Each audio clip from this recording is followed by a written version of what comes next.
लोग क्या कहेंगे, लोगों का काम है कहना। अगर कोई कुछ ना बोले तो तुम भी चुप मत रहना। होगी आलोचना जब जब तुम्हारी, प्रशंसा समझ उसे। तुम विकास के पथ पर यूं ही आगे बढ़ते रहे। भारत आज प्रगति के नए पैमाने स्थापित कर रहा है। भारतीय बुनियादी संरचनाओं से लेकर तकनीकी विकास तक हर मोर्चे पर अद्वितीय उपलब्धियां हासिल करते जा रहे हैं। लेकिन आज भी पश्चिम की नज़र में भारत की छवि एक सपेरा, एक सांप और एक बीन के समान है। भारत की छवि के साथ दो मिथक जुड़े हुए हैं और आज हम दोनों का ही तथ्यात्मक खंडन करेंगे। पहला मिथक तो यह है कि भारत में तरक्की नहीं हो रही है और दूसरा यह कि सपेरा, सांप और बीन जैसी कुरीतियां हिंदू धर्म से निकली हैं। क्या है असल मामला, जानेंगे टीएफआई के इस खास वीडियो में मेरे यानी अभिनव के साथ। तो चलिए आरंभ करते हैं। भारत की छवि हमेशा से ही ऐसी नहीं थी। खुद उत्तर भारत के बड़े गांवों में सांप नचाने वाले किसी भी बाहरी राज्य से आते थे। समय के साथ स्थानीय लोगों ने इस कला को सीखा और इससे पैसा कमाने लगे। भारत की छवि को विश्व में प्रसारित करने का काम भारत के नेताओं ने खूब किया, जिसमें जवाहरलाल नेहरू का नाम सबसे अव्वल है। उनकी वह तस्वीर सबको याद होगी जब विजयालक्ष्मी पंडित, जवाहरलाल नेहरू मिलकर जैकलीन कैनेडी को सांपों का खेल दिखा रहे थे। पश्चिम के लिए यह तस्वीर भारत के पहचान के रूप में स्थापित हो गई। नेहरू के उस मशहूर तस्वीर पर प्रधानमंत्री नरेंद्र मोदी ने भी कई बार हमला बोला है। भारतीय प्रधानमंत्री का वह बयान कांग्रेस नेता प्रियंका गांधी पर एक स्पष्ट हमला था, जिसमें प्रियंका गांधी को रायबरेली में सपेरों के साथ बातचीत करते हुए देखा गया था। उन्होंने उस समय एक बॉक्स में सांपों को भी उठाया और उन्हें सहलाया था।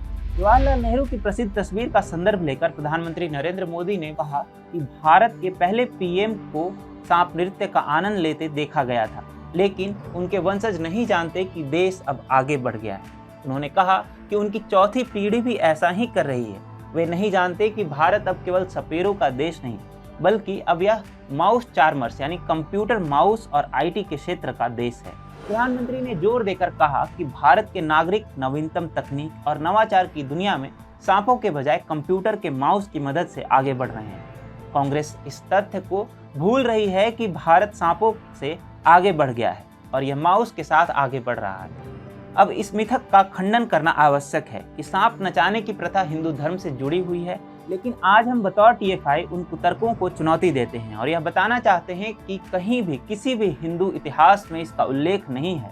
जो भी अगर बताता है, आप उससे इसका उत्तर मांगिए। इस तर्क को बताने वाले लोग भूल जाते हैं कि हिंदू धर्म में सांपों की क्या महत्ता है।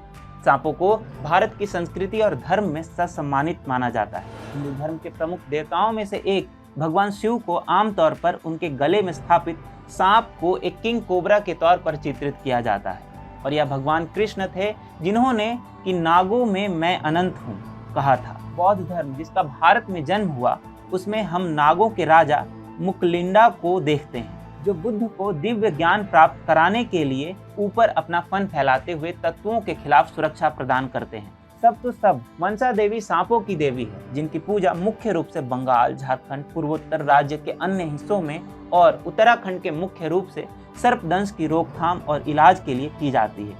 मनसा देवी नागों के राजा वासुकी की बहन और ऋषि जरत्कारु की पत्नी है। वह ऋषि आस्तिका की माता भी हैं।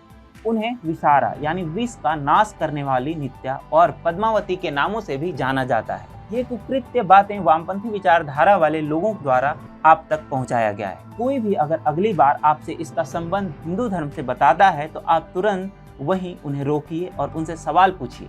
सच तो यह है कि कुछ सपेरे जंगली कोबरा को पकड़ लेते हैं, उनके शरीर में नुकीले हथियारों से चीड़-फाड़ करते हैं और मुंह सिल देते हैं ताकि लोगों पर प्रहार न कर सकें। फिर ये सांप भूख से भयानक मौत मर जाते हैं, जिसमें कई कष्टदायी महीने लगते हैं।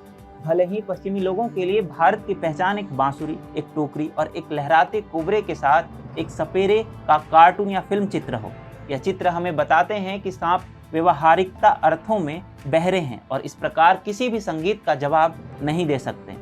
हालांकि वह आकर्षण का जवाब देते हैं, जिससे वे संभावित खतरे के रूप में देखते हैं। अधिकतर सांप अपने समय से पहले छोटे जीवन को अंधेरे टोकरियों में केवल दर्दनाक मौत मरने के लिए जीते हैं।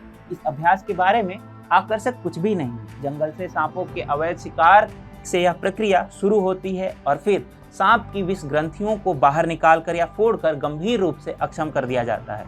ये विधियां केवल सांप की रक्षा के लिए एकमात्र साधन को अक्षम नहीं करती हैं, वे उनके भोजन एवं पाचन तंत्र को भी नष्ट कर देते हैं। यह जो तमाशा है, यह भारत की पहचान नहीं है। ये जो तमाशा है, ना ही उसका अतीत अच्छा था और ना ही भविष्य में उसके लिए कोई स्थान रहना चाहिए। यह कुरीतियाँ कब और कैसे आई, यह शोध का विषय है। हो सकता है कि यह आक्रमणकारियों द्वारा लाया गया हो।